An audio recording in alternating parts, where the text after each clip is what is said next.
I just want to let y'all know that life will throw you a shit ton of curveballs. It's scary. I dealt with suicide for the past 5 years, you know, like there wasn't a week or a day that didn't go by where I was just like, you know, I want to check out, you know? And I know what that feels like.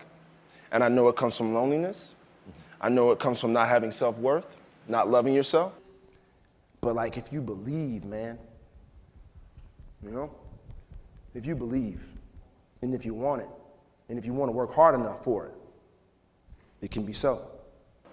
And these are things that, you know, kids don't have music that can coach them and give them that guidance. I didn't have that. I had to listen to Jay-Z and take certain things from it, and then the other I just didn't know what he was talking about. Because there's no difference from me and you. I just really wanted this shit. I wanted it bad. You know, and I didn't want to be a failure.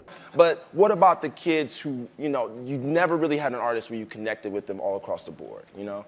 And I think that that's my job. I'm just really just trying to guide people and help people, because, you know, loneliness is a terrible, terrible thing, man. And if you don't know how to conquer it, it can eat you alive. And nobody's a failure in this room. Don't ever think that. We can all win. And that's it.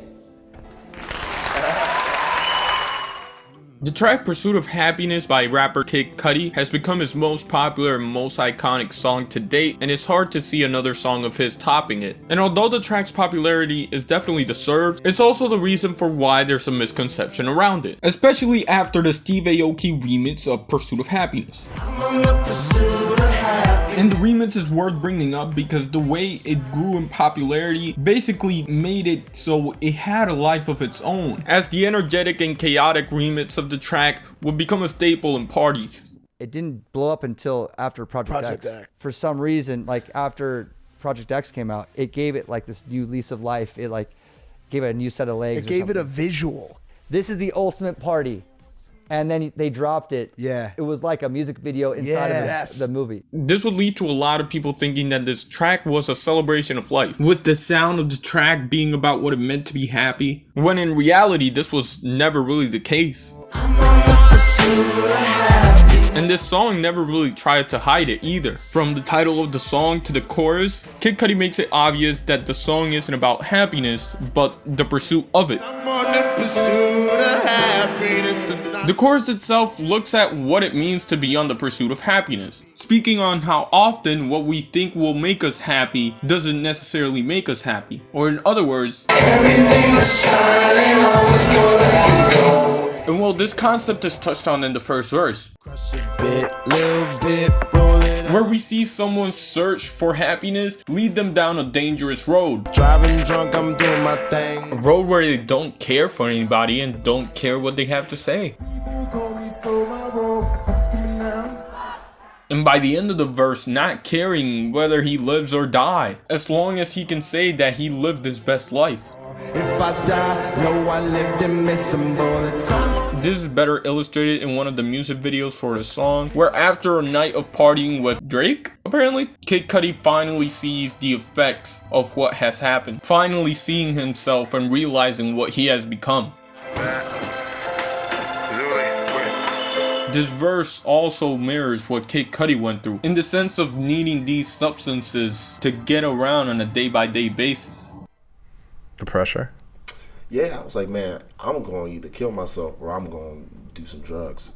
And I don't want to live, so. The second verse is more personal to Kid Cudi.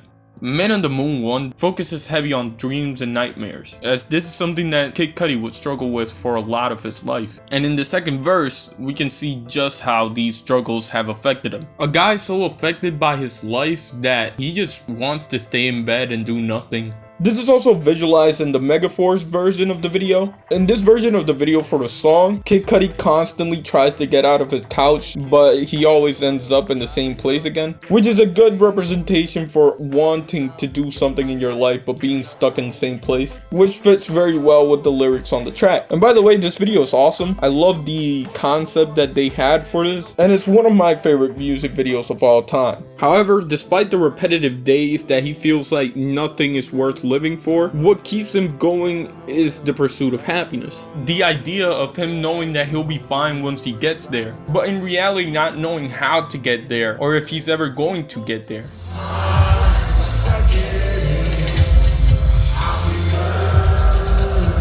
And that's the unfortunate reality of Kid Cudi's pursuit of happiness, and really in life. Happiness isn't guaranteed for everybody, but it's up to you to decide what your pursuit of happiness looks like. And that's it for today's video. But if you are a Kid Cudi fan or interested in more of Kid Cudi's work, I did break down the whole Man on the Moon trilogy. It's from a couple years ago, but it's a good entry point to who Kid Cudi is. And with that being said, I'ma just let the J Dilla roll, and well, yeah.